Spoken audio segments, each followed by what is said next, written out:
Thank you so much for joining me for this week's edition of Just Ask Jay. And this week is all about how to rid yourself of nasty entities in 5 easy ways.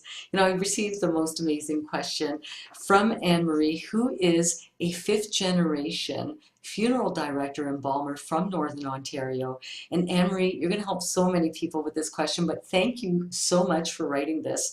And I'm going to read it here. And she writes, "We've had a minister approach my dad, who's a fourth generation funeral director, and tell him that an evil entity had been following our family around for generations." Like, oh my goodness, could you imagine someone telling you that? But anyways, here's her question.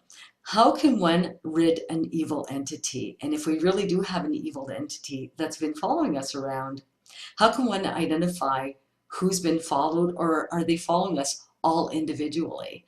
Now, Anne-Marie, thank you so much for this question. I'm going to tell you that is a loaded question, but there is a huge difference between human spirits and evil entities. Now, I see here that you've also written that you had a beautiful woman spirit sitting at your donation desk, and you were wondering if they hung around funeral homes and if possibly this was a member of one of the past three deceased generation of funeral directors. And I'm going to tell you, absolutely that can be, because they will come and visit us. They will hang around places they're familiar or places that they loved, and they will revisit some beautiful, beautiful memories. So it's very possible that you're seeing your family at that donation desk in your funeral home. I'm going to tell you, nasty entities a little bit different. Now, my mother taught me this from the time I was very young, so some of these beliefs and practices that I'm sharing with you today has a lot to do with what I've learned most of my life, because my mother was very good at getting rid of nasties. But Anne-Marie, I'm going to tell you, you would know what a nasty is. Now, usually haunted homes, if a person moves to another home, if the house is haunted, that haunting will not move with the person. But if there is an evil entity and that is around a family, when the family moves, I like to think of it, the family being haunted rather than the location. So yes, evil entities can follow an individual, but you would know it. Now, evil entities really like to make themselves known. You can have grounded spirits, which are people that committed suicide, still replaying their karmic lessons, still going through whatever they need to go through in order to go back to the other side. But when we're talking about evil spirits, I don't believe that those are human.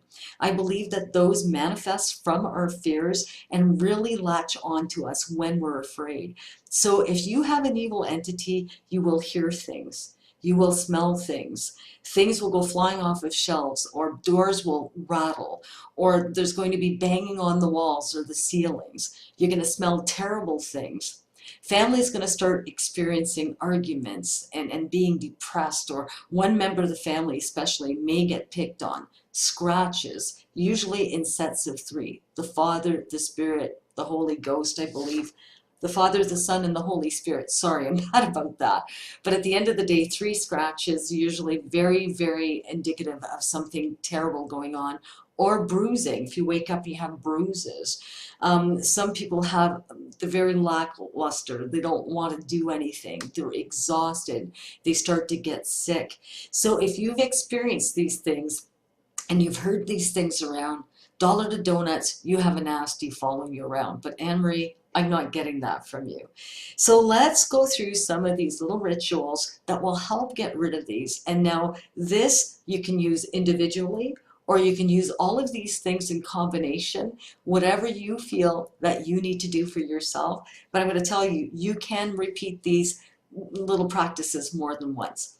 Now, first one my mother used to swear by was holy water. And it doesn't matter what your religious beliefs are.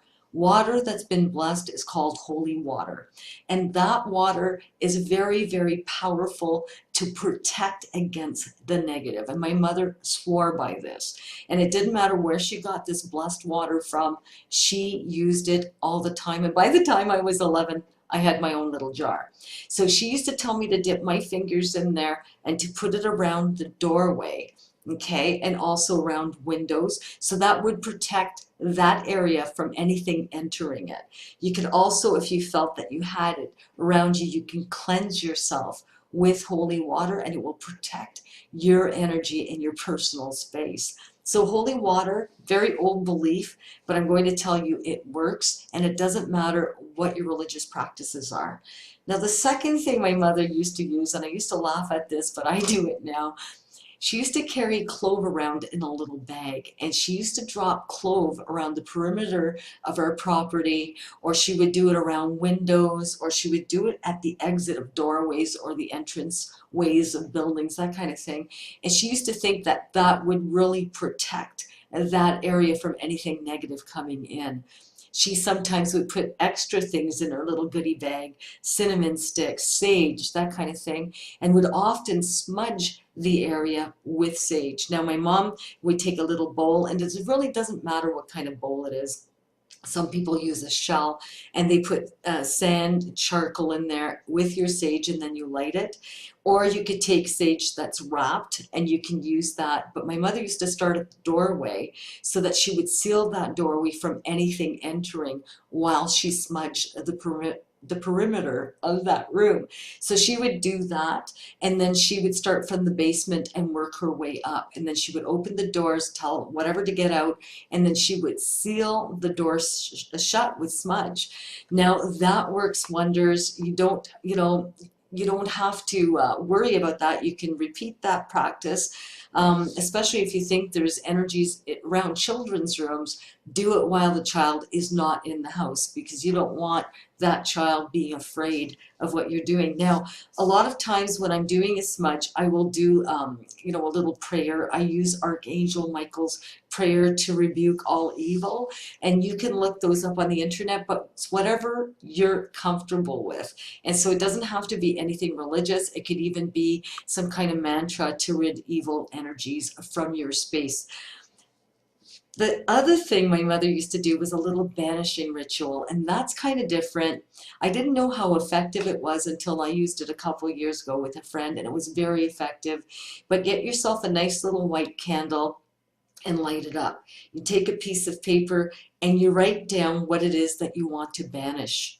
And then you get to read that out loud, or you get the person that's affected to read that out loud. And then what you're going to do is you're going to banish that. So you crumple up your piece of paper, you put it in a bowl, something that won't catch fire or cause fire. Make sure that you're in a controlled area. And then you're going to take your white candle and you're going to set that piece of paper on fire until it's all burned down. And then you're going to envision that spirit or that entity to go into the light, and that the light will prevail. So my mother used to put the candle down. Once that little bowl with the paper was all burnt, that candle would go out on its own. It usually took about 2 hours for this nice little white candle to go out. Once that was out, that ritual was done. Now, another thing my mother really swore by, and I do as well, is salt. And salt, I'm going to tell you, as holy water, has to be blessed. It absolutely has to be blessed. If it's not, it still works, but it's not the same. So I always have my salt blessed. I use sea salt. You can use Himalayan salt. You can use table salt. Salt is salt. But the thing is, it's got great protective properties to it. And of course, I would put that around the threshold of my door. I can also put it around my property. I could put it around objects that I want to protect, or even myself. If I'm doing a cleansing ritual, I will put salt around me, and then I'll just banish all evil or all negative that would be attached to me. And the salt really helps, especially with negativity and evil. So I love that. Now, the last thing I'm going to talk about is you're going to have to really watch how you do this, because the thing is, if you're having a real difficult issue and there's things flying off of walls and there's noise and voices and whatever, scratches, you need professional help. You need to go out there and ask someone to help you, because I'm going to tell you, you just need to. You can't do this on your own. But the last one is about talking to them. Now, I'm not afraid of this type of stuff because I've been molded that way all my life. My mother always taught me about fear and how empty that was, and how we create our own fears, and how we manifest things through our own thoughts. So I was always kind of put that aside. But when it comes to this kind of stuff, talking to them, whether they're grounded spirits, you don't have to be a medium to be able to do that. You don't have to be a psychic or anyone special or anyone different. You just have to be who you are, and you can talk to spirits. Now, if they're grounded and you want to help them go into the light, close your eyes and do a little meditation and just say, hey, listen, you need to go through the light. You need to go back to the other side where you're wanted and loved, and let them know that they're not of this world. Let them know that they don't belong here and that they need to go and be happy into the light. And you can visualize them going to the light and then shut the door, make sure that door is shut. And then for me, that will cleanse your area of any grounded spirits. You can do that also with the other little techniques, but you can talk to them. And if they're human spirits, trust me, they were human at one point, they will understand. Now, when it comes to evil, a little bit different. You can't just be, really nice. Excuse me, could you please leave my home?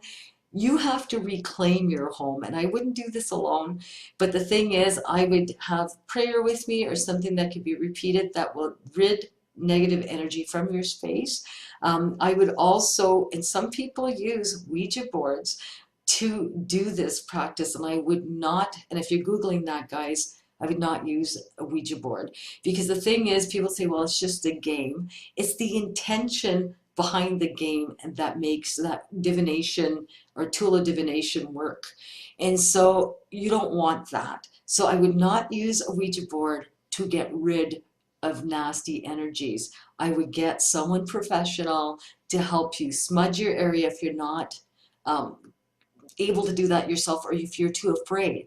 The thing is, you have to own up to it. This is your space. This is your environment. You don't want it there. Get out.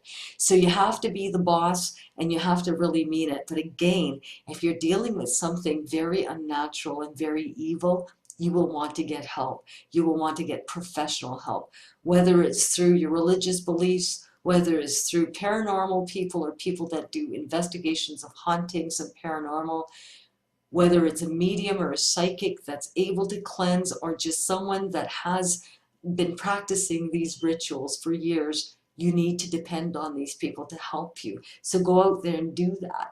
Now, Anne-Marie, I don't feel that you have anything nasty. In fact, I think that you have a lot of beautiful spirits around you that are so thankful for the dignity and for the love in what it is that you do and what you display to them when you're working with their loved ones, and in preparing them, in their honor and the celebration of their life.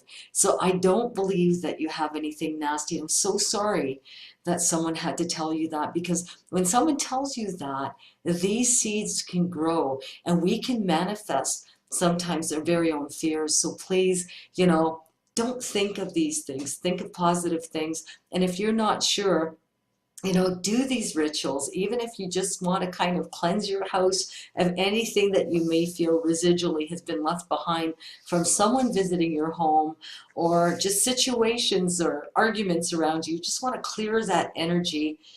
Try these little tidbits, these 5 little tips that I've left with you, because I'm going to tell you, they sure work. They worked for me for so many years now, and I still use them, quite often in what it is that I do. Anne-Marie, thank you so much for your great question.